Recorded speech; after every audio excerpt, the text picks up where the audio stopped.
So when you started this event, you did say I would get some answers even if I wasn't sitting in this chair, and that has happened, so I want to say thank you. Yeah.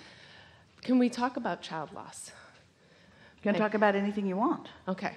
I've followed the law of attraction for years, and in 2014, my son passed away. So I kind of got off track a little bit because I thought, how could I create that? I also want to connect with him, so I know that the only way to do that is to get to his vibration rather than the vibration that this loss has caused. Well, to get to your vibration, your true vibration. Yes. Because the only loss that exists in all of the universe, and it's not the easiest thing to hear when something like this has happened to you, but the only loss that exists is the loss of your own connection with all that is.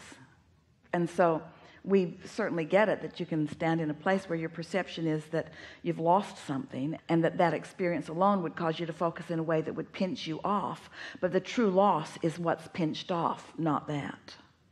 Feels like that's what's lost, but that's just the reason that you're losing your connection, and your connection is what you're feeling the loss of. So how do I bridge that? Well, first by trying to hear those words a little bit. The nice thing, and we know it's hard to hear that there could be anything nice about such a thing, but there are so many nice things about it. And the nice thing about someone you really care about making their transition, first of all, most people will do everything that they can think of to do before they will really work toward alignment. Most people will take an action approach first every time before they'll take a vibrational approach, because they trust their action world, even though it's sort of sucky.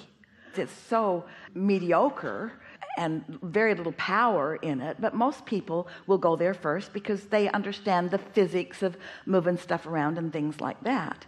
And so usually it doesn't require that kind of what you call loss in order to get your attention, but most every time that happens, it does cause a different focus, and in that different focus comes different understanding. And so the most wonderful thing about that is that your son cannot reproduce himself in order to fill the void for you.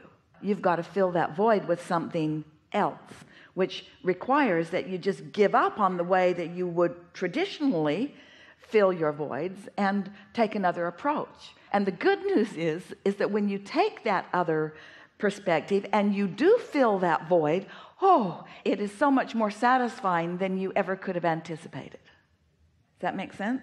It does. So how do I accomplish that? Our first answer to you is you want it more than you've ever wanted anything, and you do. It's not just a desire to fill that void. It's a desire to return to your happy self. It's a desire for things to be whatever normal is a little bit again for you. It's a desire for the sun to shine in your heart. It's a desire for happiness, but it's also a powerful. We said it to our friend earlier. It's a desire for clarity. It's a desire for understanding. It is a desire for knowing, which is the reason that you guys cooked this whole scheme up to begin with. So it isn't that you negatively created. It's that somebody else gets to create their own reality, and you had an agreement that you'd be in on it and that it would benefit you, as from that perspective you know everything does. Now, most of you who signed that disclaimer at the time that you made the decision to come into these physical bodies would like to retract it now that you're in your physical bodies. We understand that, but you can't take it back. It's a much bigger picture than you know. So we know that was a helpful basis. So now what? Anything more that you want to chew on a little bit around that? No, I think that's good. We will say to you that when Jerry made his transition, now it's a little bit of a different thing. Jerry had been around a long time. And when Jerry and Esther came together, he said, I might cut out on you early, because he was older than Esther. And she said, I don't care. And turned out she did. She wanted to take that back too. She cared a lot and suffered a lot. And the moment in time that it began to get a lot easier for Esther, almost suddenly, was when she finally heard us say, you have to stop looking for him where he was and look for him where he is, which takes the whole notion of loss out of the conversation altogether. And even though Esther had a basis of that because she's been playing with us for a long time. It still took some adapting because they were never apart, and so he was an integral part of about every thought that she had about everything. And so when she realized that he was still thinking about those things, that was really helpful to her. In fact, she's finding him to be really more efficient than ever. With excellent timing about things. So you want to talk any more about any of that, or are you feeling? I think I'm okay. Have fun with this. And 5 minutes ago, you couldn't have heard those words from us. Have fun with this. Have fun exploring the outrageous, delicious new aspects of your eternal relationship with this one. Esther has another friend whose significant other made her transition. And Esther talks with him occasionally. And he keeps wanting to say and wanting Esther to accept and wanting himself to accept something that is unacceptable. He keeps saying, I have to move on, which of course is acceptable, but I have to accept that she is gone.